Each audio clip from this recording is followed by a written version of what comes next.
నమస్కారం. City news కు స్వాగతం. నా పేరు కళ్యాణి. విద్యార్థులు క్రీడల్లో పాల్గొనడం ద్వారా క్రమశిక్షణ గల దేశాన్ని కాపాడే సైనికులుగా ఎదగాలని రాజ్యసభ మాజీ సభ్యులు టీజీ వెంకటేష్ అన్నారు. ఈ మేరకు నగరంలోని కొణిజేటి రోషయ్య కమ్యూనిటీ హాల్లో ఏర్పాటు చేసిన ఉమ్మడి కర్నూలు జిల్లా తైక్వాండో ఛాంపియన్షిప్ పోటీలను ఆయన ముఖ్య అతిథిగా హాజరై ప్రారంభించారు. ఉమ్మడి కర్నూలు జిల్లా తైక్వాండో అసోసియేషన్ ఆధ్వర్యంలో కిడ్స్ వరల్డ్లోని కొణిజేటి రోషయ్య కమ్యూనిటీ భవనంలో ఏర్పాటు చేసిన జిల్లా స్థాయి తైక్వాండో ఛాంపియన్షిప్ పోటీలను రాజ్యసభ మాజీ సభ్యులు టీజీ వెంకటేష్ ముఖ్య అతిథిగా హాజరై ప్రారంభించారు. అనంతరం ఆయన మాట్లాడుతూ క్రమశిక్షణకు మారుపేరు తైక్వాండో క్రీడ అని, ప్రత్యర్థుల నుండి కాపాడుకునేందుకు ఈ విద్య దోహదపడుతుందన్నారు. దేశాన్ని కాపాడే శక్తి భావి భారత పౌరులైన నేటి బాలల్లో ఉందని, అటువంటి వారు ఇలాంటి విద్యను నేర్చుకుని భారత ఖ్యాతిని విస్తరింపచేయాలని తెలియజేశారు. విద్యతో పాటు క్రీడల్లో రాణించే వారికి మంచి ఉజ్వల భవిష్యత్తు ఉంటుందని తెలియజేశారు. క్రీడల నిర్వహణకు తన వంతు సహాయ సహకారాలు ఎల్లవేళలా ఉంటాయని తెలిపారు. విద్యార్థులు తైక్వాండో లాంటి మార్షల్ ఆర్ట్స్లో శిక్షణ పొందటం వల్ల ఏకాగ్రత పెరుగుతుందని, అలాగే ప్రత్యర్థుల నుంచి తమను తాము రక్షించుకునే అవకాశం ఉంటుందని అన్నారు. విద్యార్థులు క్రీడల్లో పాల్గొని దేశాన్ని రక్షించే సైనికులుగా ఎదగాలని ఆయన కోరారు. విద్యార్థులు రొటీన్ కోర్సులను కాకుండా ఉద్యోగ ఉపాధి అవకాశాలు త్వరగా లభించే కోర్సులకు ప్రాధాన్యత ఇచ్చి చదువుకోవాలని సూచించారు. ముఖ్యంగా టెక్నికల్ కోర్సులు చదవటం వల్ల ఉద్యోగ అవకాశాలు త్వరగా వస్తాయని అన్నారు. ప్రస్తుతం కృత్రిమ మేధస్సు అభివృద్ధి చెందుతున్న నేపథ్యంలో విద్యార్థులు అందుకు తగిన విధంగా ముందుకు సాగాలని సూచించారు. అనంతరం ప్రముఖ న్యాయవాది ఎం శ్రీధర్, జిల్లా ఒలింపిక్ అసోసియేషన్ కార్యదర్శి G Srinivasulu, Kurnool taekwondo incharge Satish Babu తదితరులు మాట్లాడుతూ కర్నూలు నగరంలో క్రీడల అభివృద్ధికి రాజ్యసభ మాజీ సభ్యులు టీజీ వెంకటేష్, ఆయన తనయుడు రాష్ట్ర మంత్రి టీజీ భరత్ అందిస్తున్న సహకారం మరువలేనిదని చెప్పారు. వారి సహకారం నిరంతరం ఇలాగే కొనసాగాలని ఆకాంక్షించారు. ఈ సందర్భంగా రాజ్యసభ మాజీ సభ్యులు టీజీ వెంకటేష్ క్రీడాకారులకు కొన్ని ప్రశ్నలు వేసి సమాధానం చెప్పిన వారికి నగదు ప్రోత్సాహక బహుమతులను అందజేశారు. కార్యక్రమంలో Nandyal in-charge Majid, taekwondo masters Veeresh, Shivakumar తదితరులు పాల్గొన్నారు. ఒలింపిక్ గేమ్స్ లో ఇంక్లూడ్ అయింది. ఎప్పుడు ఇంక్లూడ్ అయింది, ఏ దేశాలు పాల్గొన్నాయి, లాస్ట్ టైం ఎప్పుడు ఒలింపిక్ జరిగింది, టైక్వాండోలో ఎవరు విజేతలు, ఏ దేశస్తులు గెలిచారు, మీరు చెప్పగలిగితే ఒక 5,000 రూపాయలు ఇస్తాను. 10 మంది చెప్తే 10 మంది డిస్ట్రిబ్యూట్ చేస్తాను. మీరు చెప్పకపోతే ₹1 పెనాల్టీ కట్టాలి.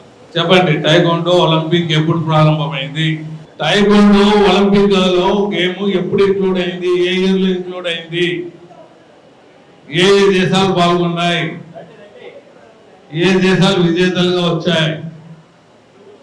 మీరు వచ్చి ఇక్కడ వచ్చి నిలబడి చెప్పండి. త్వరగా త్వరగా త్వరగా క్విక్. ఇయర్ 2000 ఓకే, ఎక్కడ జరిగింది,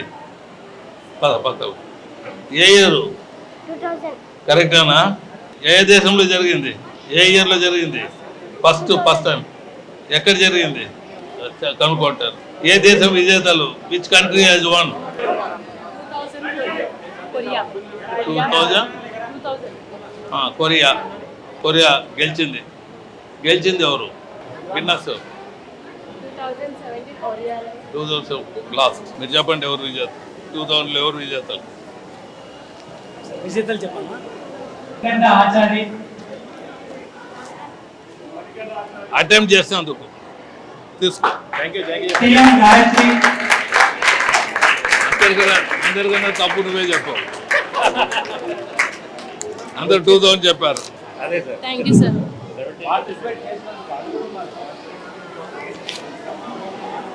గణేష్, మహి గోవర్ధన్ రావు, మణికంఠ ఆచారి. ఒలింపిక్ 2000లో స్టార్ట్ అయింది. అంతవరకు ఈ గేమ్ ఇంక్లూడ్ కాలేదు. ఫస్ట్ టైం ఇంక్లూడ్ అయింది టైక్వాండో. కొరియాలో వీళ్ళందరూ విజేతల గురించి చెప్పలేకపోయారు. Korea చెప్పగలిగారు, 2000 year చెప్పగలిగారు. ఇది ఎందుకు వీళ్ళకి ఇస్తున్నానంటే అటెంప్ట్ చేశారు. అందరికి మళ్ళీ చెప్పేది ఏమంటే, మీకు ఐక్యూ పెట్టుకోవాలన్నాను. నేను ఇటువంటి పోటీలు వీళ్ళు చిన్నప్పటి నుంచి పెడుతున్నాను. ఎక్కడ పోయినా సార్ పెడతాడు, అటెంప్ట్ చేసినా దుడ్లు ఇస్తాడని కూడా మీరు మైండ్కి అప్లై కాలేదు. సో మీరు వీళ్ళకు ఖచ్చితంగా సార్. వీళ్ళకి చెప్తున్నాను, మీరు అటెండ్ చేస్తున్న డబ్బులు ఇస్తాననేది మీకు తెలియదు. చిన్నప్పటి నుంచి 30 ఏళ్ళ పైగా చెప్తూనే ఉంటాను, గేమ్ ఇంక్లూడ్ చేస్తూనే ఉంటాను, అడుగుతూనే ఉంటాను, డబ్బులు ఇస్తూనే ఉంటాను. ఆఫీసర్స్ వర్క్ చేసుకుంటే టీజీ లక్ష్మీ వెంకటేష్ కళ్యాణ మండపం ఉంటుంది. అలాగే వారికి ఈ మధ్య కాలంలోనే ఒకటి షటిల్ బ్యాడ్మింటన్ కోర్టు కూడా సార్ ఇచ్చి అక్కడ స్టార్ట్ చేయడం జరిగింది. కాస్త ముందరకు వస్తే సిరోజుబీ కాలేజీలో మిడల్ వాటర్ ప్లాంట్ స్టార్ట్ చేసినారు. ఇంకా ముందరకు వస్తే సీఎం సెంటర్, కళాక్షేత్రం వస్తుంది. ఇలా చెప్పుకుంటూ పోతే కర్నూలు నగరంలో ఎన్నో షాదీఖానాలు, ఎన్నో మిడల్ వాటర్ ప్లాంట్లు, ఎంతో మంది క్రీడాకారులకు స్పోర్ట్స్ సంబంధించినటువంటి స్టేడియంలకు సంబంధించిన ఇంకా ఇలా చెప్పుకుంటూ పోతే మనకు టైం కూడా సరిపోదు. ప్రధాన టైం కూడా చాలా విలువైనటువంటిది. కావున మనం చేసినటువంటి అదృష్టం ఈరోజు సాగారు మన దానికి రావడం. వారి పిల్లలందరూ కూడా ఈ వారికి ఉన్నటువంటి ఆశయం ఏంటి, విద్యార్థులు ఈ నెల 27 నుంచి 29 వరకు కడపలో జరిగే టీడీపీ మహానాడు కార్యక్రమానికి కర్నూలు అసెంబ్లీ నియోజకవర్గం నుంచి నాయకులు, కార్యకర్తలు భారీగా తరలి వస్తున్నారని కర్నూలు అసెంబ్లీ మహానాడు పరిశీలకులు పేరిపి ఈశ్వర్ తెలిపారు. ఈ మేరకు నగరంలోని రాష్ట్ర మంత్రి టీజీ భరత్ కార్యాలయంలో కర్నూలు అసెంబ్లీ టీడీపీ నాయకులతో ఆయన సమావేశం నిర్వహించారు. నగరంలోని రాష్ట్ర పరిశ్రమలు, వాణిజ్యం, ఫుడ్ ప్రాసెసింగ్ శాఖ మంత్రి టీజీ భరత్ కార్యాలయంలో కర్నూలు అసెంబ్లీ నియోజకవర్గ మహానాడు పరిశీలకులు ఏపీ శాలివాహన సంక్షేమ మరియు అభివృద్ధి కార్పొరేషన్ చైర్మన్ పేరిపి ఈశ్వర్, కర్నూలు నియోజకవర్గానికి చెందిన టీడీపీ కార్పొరేటర్లు, వార్డు ఇన్ఛార్జీలు, క్లస్టర్ ఇన్ఛార్జీలతో సన్నాహక సమావేశం నిర్వహించారు.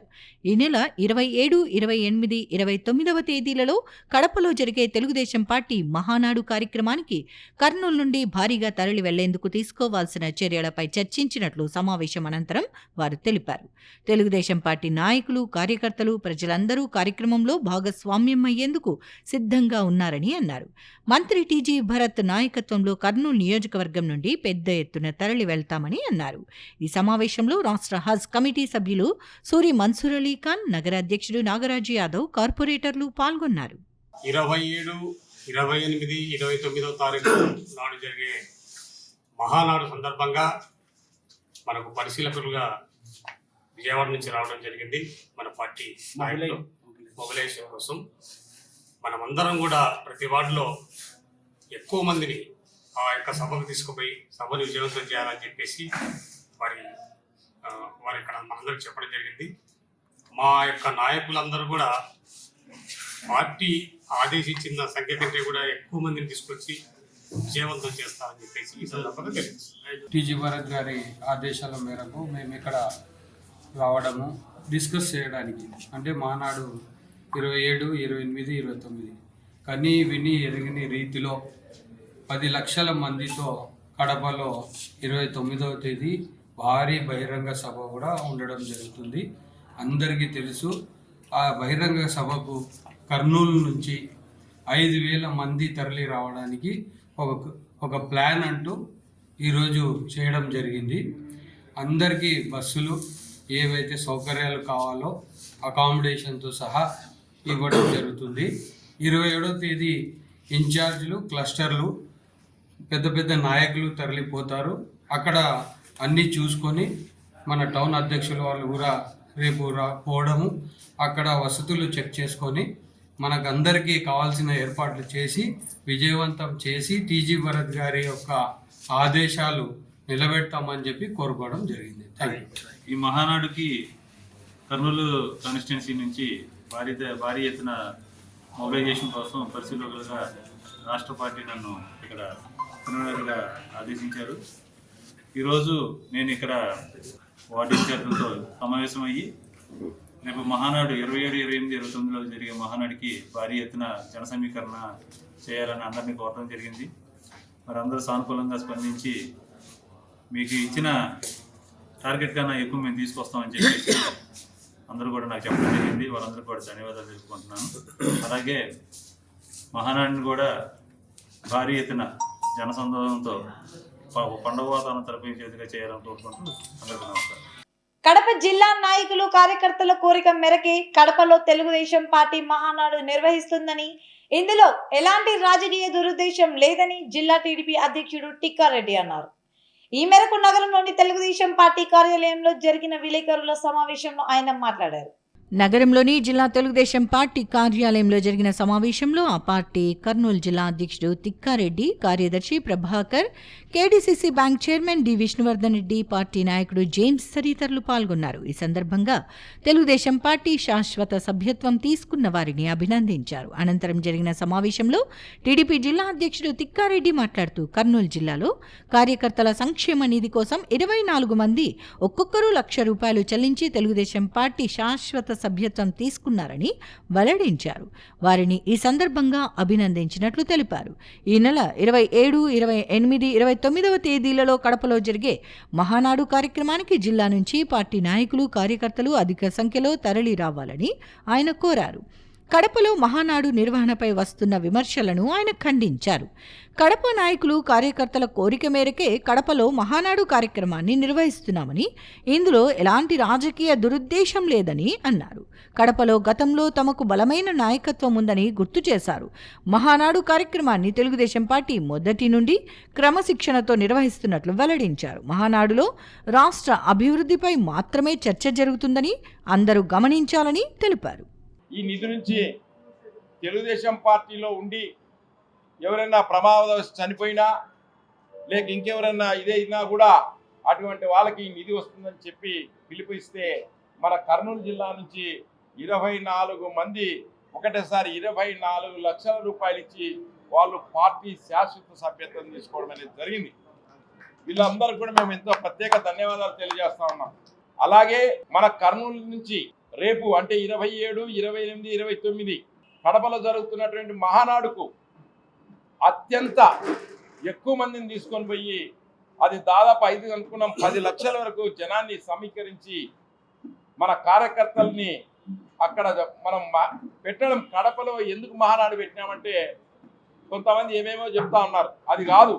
కడప కార్యకర్తలు కడప జిల్లాలో చాలా సంవత్సరాల తర్వాత అక్కడ ఎమ్మెల్యే ఎక్కువ గెలిచాము, జగన్మోహన్ రెడ్డి కోటను బద్దలు కొట్టినాము, మీరు ఇప్పుడు రావాలి మహానాడు అని చెప్పి వాళ్ళు అక్కడ పెడితేనే మనం ఈరోజు చేస్తున్నాం తప్ప ఏం రాజకీయాలు కానీ దురుద్దేశాలకి ఏం లేవు.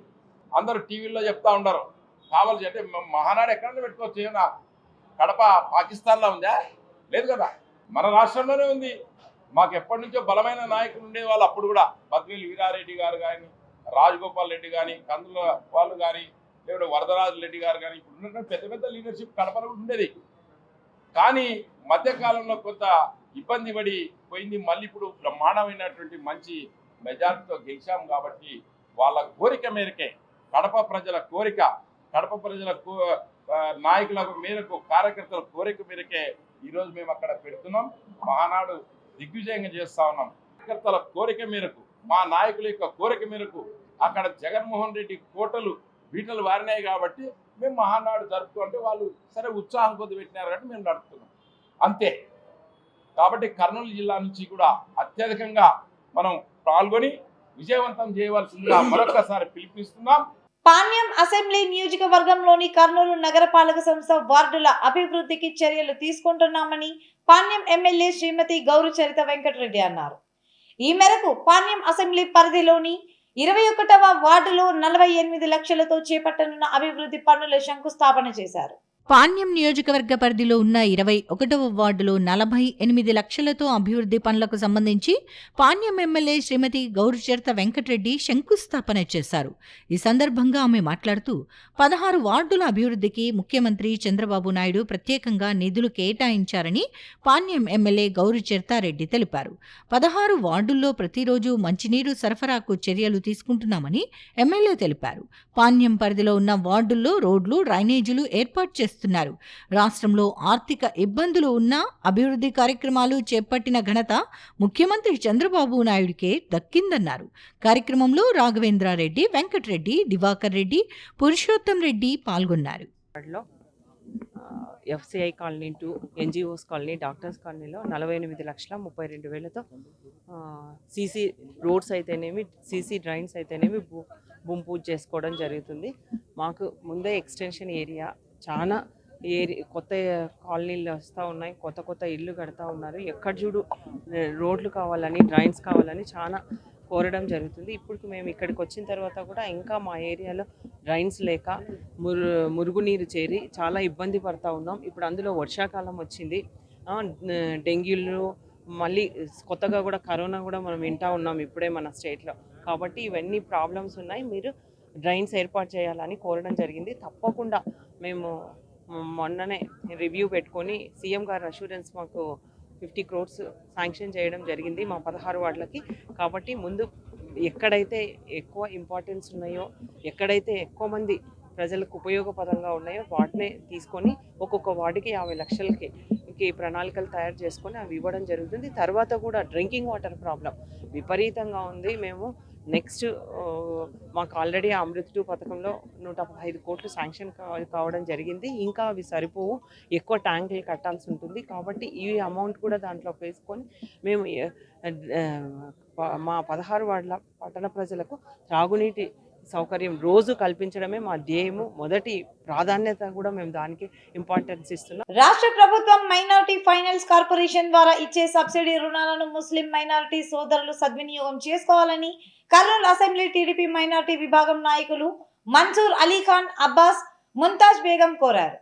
ఈ మేరకు నగరంలోని కర్నూలు అసెంబ్లీ తెలుగుదేశం పార్టీ కార్యాలయంలో వారు మీడియాతో మాట్లాడారు. నగరంలోని కర్నూలు అసెంబ్లీ తెలుగుదేశం పార్టీ కార్యాలయంలో జరిగిన సమావేశంలో టీడీపీ మైనారిటీ విభాగం నాయకులు మన్సూర్ అలీఖాన్, అబ్బాస్, ముంతాజ్ బేగం తదితరులు మాట్లాడుతూ రాష్ట్ర ప్రభుత్వం మైనారిటీ ఫైనాన్స్ కార్పొరేషన్ ద్వారా అందిస్తున్న సబ్సిడీ రుణాలను ముస్లిం మైనారిటీ సోదరులు సద్వినియోగం చేసుకోవాలని సూచించారు. గతంలో వైఎస్ఆర్ కాంగ్రెస్ పార్టీ ప్రభుత్వం అధికారంలో ఉన్న సమయంలో 5 సంవత్సరాల పాటు ముస్లిం మైనారిటీ సోదరులకు ముస్లిం ఫైనాన్స్ కార్పొరేషన్ ద్వారా ఒక్క రూపాయి కూడా ఆర్థిక సహాయం అందించలేదని వారు తెలిపారు.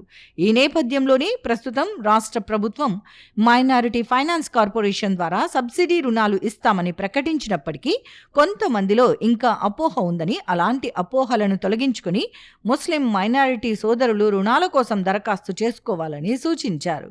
ముస్లిం మైనారిటీ సోదరులు రుణాల కోసం దరఖాస్తు చేసుకునే సమయంలో కులాన్ని మాత్రమే ప్రస్తావించాలని, ఉపకులం పేరు ప్రస్తావించవద్దని వారు సూచించారు.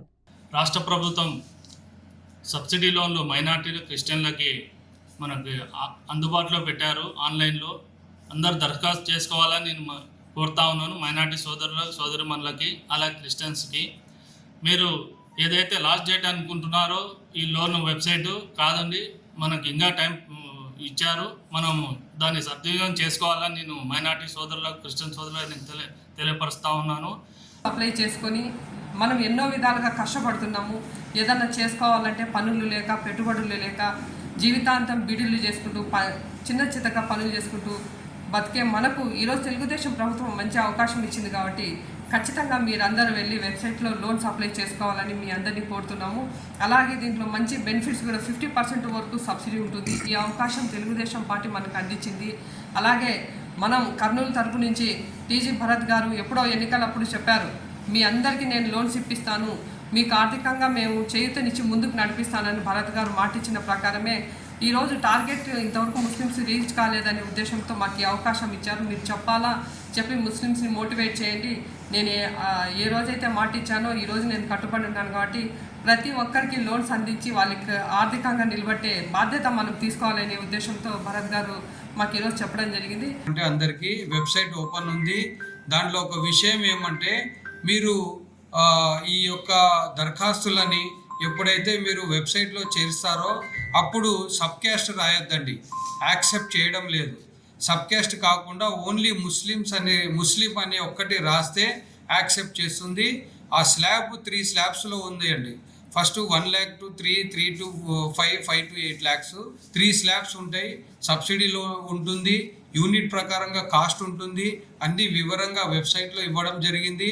కాబట్టి ముస్లిం సోదరములు ఈ యొక్క అవకాశాన్ని వినియోగించుకొని మైనార్టీ లోన్స్లు తీసుకొని వాళ్ళ యూనిట్లలో ఇంకా బిజినెస్లలో చేరి వాళ్ళని ఇంకా డెవలప్ కావాలని చెప్పి ప్రభుత్వం కోరుకుంటుంది. ఇంకా గడువు ఉంది. మళ్ళీ ఒకసారి నేను చెప్తున్నాను, ఈ నంబర్స్ కూడా మీరు నోట్ చేసుకోవచ్చు. ఏదన్నా మీకు డీటెయిల్స్ తీసుకోవాలంటే 9848864449. నేను మళ్ళీ రిపీట్ చేస్తున్నా, 984886 449. ఇంకొక నంబర్ 9440822219. వెబ్సైట్ కూడా మీకు వివరంగా చూపిస్తున్నాను. ఈ వెబ్సైట్ కూడా మీరు చూసుకోండి. ఈ యొక్క ఆడిషన్ మీకు ఈ పేపర్లో కొన్ని రోజుల క్రితం రావడం జరిగింది, అన్ని పేపర్స్లో. సో ఇది ఉపయోగించుకోండి. ప్రభుత్వ ఉపాధ్యాయుల బదిలీలకు సంబంధించిన సమస్యలను పరిష్కరించాలని యూటీఎఫ్ నాయకులు నవీన్ రవికుమార్ ప్రభుత్వానికి విజ్ఞప్తి చేశారు. ఈ మేరకు తమ సమస్యలను పరిష్కరించాలని కోరుతూ వారు డీఈఓ కార్యాలయం ఎదుట సమావేశం నిర్వహించారు. ప్రభుత్వ ఉద్యోగుల బదిలీలకు సంబంధించిన సమస్యలు పరిష్కరించాలని ఉపాధ్యాయుల సంఘాల ఆధ్వర్యంలో కర్నూలు డీఈఓ కార్యాలయం ముందు నిరసన తెలిపారు. బదిలీలకు సంబంధించి జిల్లా స్థాయిలో ఉన్న సమస్యలను డీఈఓ పరిష్కరిస్తామని హామీ ఇచ్చారని, రాష్ట్ర స్థాయిలో ఉన్న సమస్యలపై ఉన్నతాధికారుల దృష్టికి తీసుకొని పోతామని హామీ ఇవ్వడంతో ఉపాధ్యాయులు నిరసన కార్యక్రమం విరమించారు. ఇచ్చిన హామీలు నెరవేర్చకుంటే భవిష్యత్తులో పెద్ద ఎత్తున ఆందోళన చేస్తామన్నారు. ముఖ్యంగా ఉపాధ్యాయుల బదిలీలకు సంబంధించి ఆన్లైన్ సమస్యలు చాలా ఉన్నాయని, వాటిని సవరించాలని కోరారు. బదిలీలు పదోన్నతుల్లో ఉన్న అసంబద్ధాలను తొలగించాలని గత నెల రోజులుగా పోరాటం చేస్తూ ఉన్న అధికారులు మాత్రం చాలా నిర్లక్ష్యంగా ఉన్నారు. దానికి అనుగుణంగా ఈరోజు గౌరవ డీఓ గారిని కలిసి అనేక విషయాలు మాట్లాడడం జరిగింది. ఉన్నత పాఠశాలలో 49 దగ్గర 2వ పోస్టును కేటాయించాలని అడగడం జరిగింది. దానికి డీఓ గారు ఒప్పుకోవడం జరిగింది. అదేవిధంగా ఈ బదిలీల్లో పదోన్నతుల్లో ఆన్లైన్లో ఉన్న సమస్యలన్నింటినీ పరిష్కరించాలి. అదేవిధంగా 8 సంవత్సరాలు ఎవరైతే పనిచేస్తున్నారో వాళ్ళకి 8 సంవత్సరాలు సీలింగ్ కూడా ఎత్తివేయాలి. అదేవిధంగా ఎస్జిటి నుంచి ఎస్ఐగా పదోన్నతి పొందిన వారికి ఎస్జిటి సర్వీస్ కూడా ఇవ్వాలి. స్కూల్ అసిస్టెంట్లకు సర్ప్లస్ చేస్తున్నారు, ఆ సర్ప్లస్ను కూడా తగ్గించి ఎస్జిటీలతోనే పిఎస్హెచ్ఎం పదోన్నతులు కూడా ఇవ్వాలి. ఈ విధంగా రాష్ట్ర కమిటీకి కూడా అనేక విషయాలు చెప్పడం జరిగింది. ప్రైమరీ స్కూల్ హెడ్ మాస్టర్లుగా స్కూల్ అసిస్టెంట్ కంటే ముందర పిఎస్హెచ్ఎంలకు ఆల్రెడీగా వాళ్ళు ఉన్నారు. ఎల్ఎఫ్ఎల్ స్థాయి నుంచి పిఎస్హెచ్ఎం కన్వర్ట్ అయినారు. వాళ్ళ ద్వారానే నింపాలని ప్రధానంగా డిమాండ్. దాని తర్వాత ఆన్లైన్లో చాలా అసంబద్ధంగా ఉన్నాయి. అన్మ్యారీడ్ కూడా సర్టిఫికేట్ అడగడం, 40+ ఉన్న వాళ్ళకు సపరేట్గా స్పెషల్ పాయింట్స్ రావాలా, అవి రావడంలో ఇబ్బందులు ఉన్నాయి. స్పౌస్ కేసుల్లో కూడా సరిగ్గా రావడం లేదు. అదే మేము అడుగుతున్న ప్రధాన సమస్య ఏమంటే సెంట్రల్ ప్రభుత్వ ఉద్యోగులకు కూడా స్పౌస్ వర్తిస్తుందంట. ఆ విధంగా ఉన్నప్పుడు అడ్జస్ట్మెంట్ ఉన్న రాష్ట్రాలు ఉన్నాయి, వాటికి ఎందుకు వర్తించదు? కేంద్ర ప్రభుత్వ ఉద్యోగులకు వర్తిస్తున్నప్పుడు వాళ్ళు డిఫరెంట్ స్టేట్స్లో పనిచేస్తుంటారు. వాళ్ళు మన జిల్లాలో పనిచేస్తే స్పౌస్ వేరే రాష్ట్రంలో ఉన్నా కూడా అవి కూడా అప్లై చేయాలా అని మేము ప్రధాన డిమాండ్గా ఉన్నాం ఈరోజు. అయితే ఆ విషయం కూడా రాష్ట్ర స్థాయికి రిప్రజెంట్ చేస్తానని డీఓ గారు చెప్పారు. ఈ విధంగా ఏవైతే అనేక సమస్యలు ఉన్నాయి, అసంబద్ధంగా ఉన్న అన్ని సమస్యలను, ఆన్లైన్ సమస్యలు అన్నీ తీర్చాలా. ఉపాధ్యాయులు ఏవి పెట్టుకున్నా కరెక్ట్ రావడం లేదు పాయింట్స్. అంటే సాఫ్ట్వేర్ సరిగా లేదా, ఈ సాఫ్ట్వేర్ని రెక్టిఫై చేయండి. అన్ని విషయాలు ఇంకా ఇటువంటి ఏవైతే అసంబద్ధత అన్నిటి కలిసి ఒకరోజు గ్రీవెన్స్ పెడతా అన్నాడు. ఉదయం నుంచి రాత్రి 12 వరకైనా నేను గ్రీవెన్స్ పెట్టి అన్ని సమస్యలు రెక్టిఫై చేస్తానని డీఓ ఇచ్చిన హామీ మేరకే ఈరోజు నిరసన కార్యక్రమం విరమిస్తున్నాం. రానున్న 4 రోజుల్లో జిల్లాలో భారీగా వర్షాలు కురిసే అవకాశం ఉన్నందున ప్రజలు అప్రమత్తంగా ఉండాలని జిల్లా కలెక్టర్ రంజిత్ భాష సూచించారు. అధికారులు కూడా ఆస్తి నష్టం, ప్రాణ నష్టం జరగకుండా అవసరమైన చర్యలు తీసుకోవాలని ఆయన ఆదేశించారు.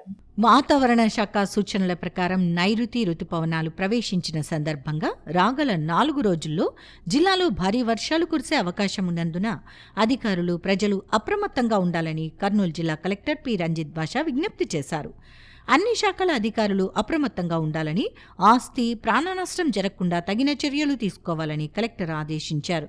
ముఖ్యంగా వ్యవసాయ, ఉద్యానవన, నీటిపారుదల శాఖల అధికారులు రైతులకు ఎప్పటికప్పుడు తగు జాగ్రత్తలు తెలియజేస్తూ నష్టం కలగకుండా చూడాలని కలెక్టర్ ఆదేశించారు.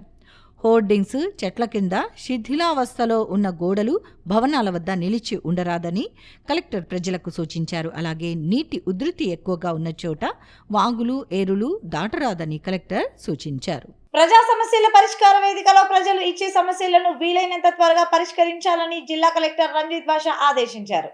నగరంలోని సునయన ఆడిటోరియంలో ఆయన ప్రజల నుంచి వినతి పత్రాలను స్వీకరించారు.